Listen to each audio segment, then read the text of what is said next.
I'm Nathan Bushell, editor of Total Installer magazine.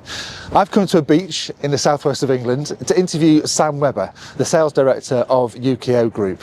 Now Sam recently rode the Atlantic 3,000 miles in 53 days from La Gomera to Antigua. Now many of you would have been watching his exploits on Facebook, on other live streaming channels, and he has lots of tales to tell. Today he gave me a little taste of the challenges he went through. Over the last sort of 7 or 8 years, I've been taking part in progressively more challenging fundraising activities. So they've taken me across the world with mountain climbing and jungle survival courses in the Amazon.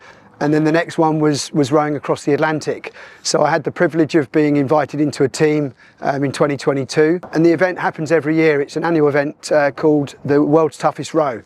So it is exactly that. It's a 3,000-mile self-supported row from La Gomera in the Canary Islands to Antigua.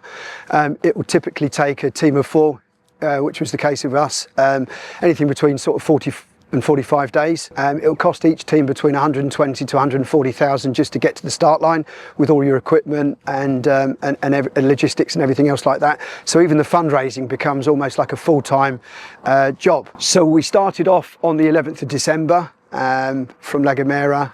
We started actually 24 hours early due to a big weather front, and each team really kind of hopes that for the first week that you don't get too much bad weather, because just the anxiety of starting the race after 2 years worth of training is enough. The seasickness, which can obviously take hold in the early stages, is a challenge, but also just getting into that horrible routine of the 2 hours on, 2 hours off.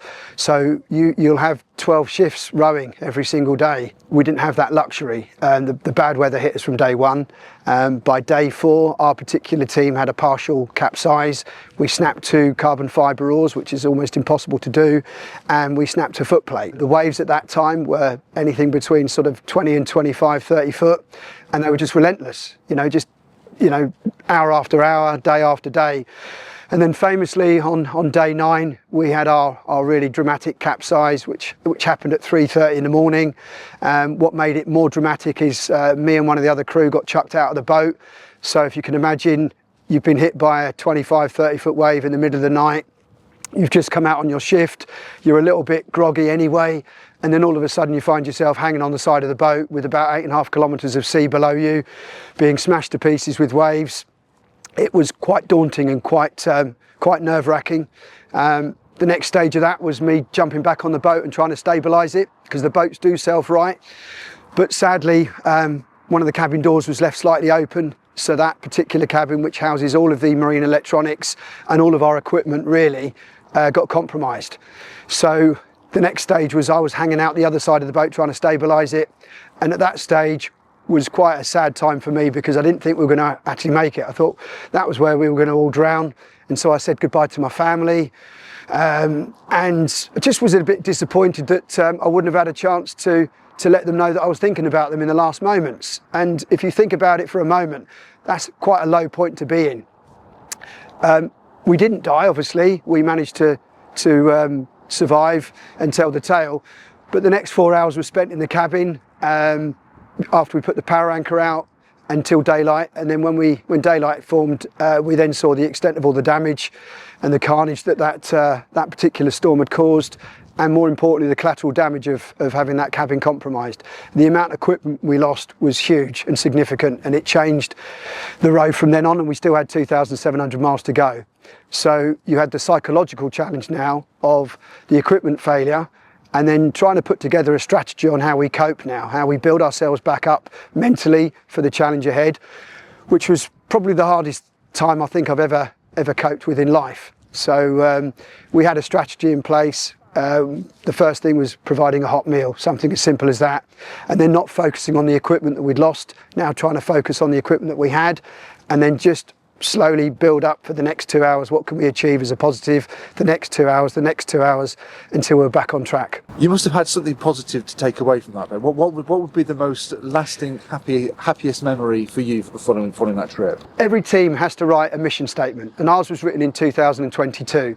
And it was really quite simple. And it was based on the fact that so many teams, the dynamics breaks down and the arguments and the toxicity takes over. And we just didn't want to have a row that was attributed with that kind of negativity. So our mission statement was really quite simple. It was start as friends, row safely and remain friends, which sounds a bit weak.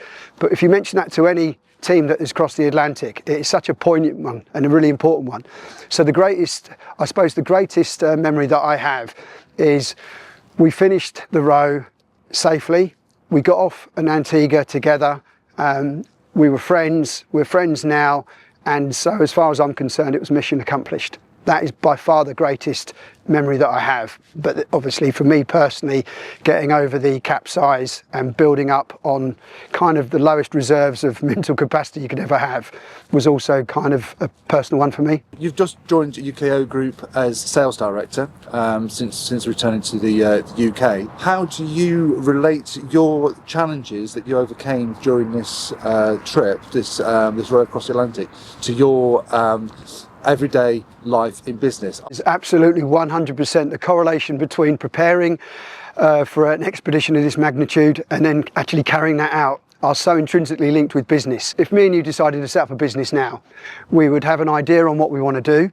We have an idea on the equipment that we need, the funding of that equipment, so putting together a budget, a start date, the skills that we need, our objectives pre-business and then during the business, and we might even have a sort of an idea on what we want to achieve financially, say in 5 years' time we might want to hit a particular target.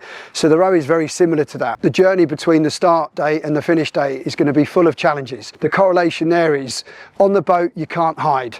On the boat there is no escape. You know, you have to keep rowing forward, and a bit like business, you can't keep looking back behind you because that doesn't get you to the finish line. What you have to do is constantly look at, okay, we've got a challenge today. You know, it's a reactive challenge. How are we going to deal with that? You know, yes, I've joined UKO Group as Group Sales Director. It's not a position that I've done before. We've got 5 independent businesses. We've got a really, really firm vision and strategy on how we're going to grow. And we know we're going to hit challenges. But the difference is we know we can overcome those challenges.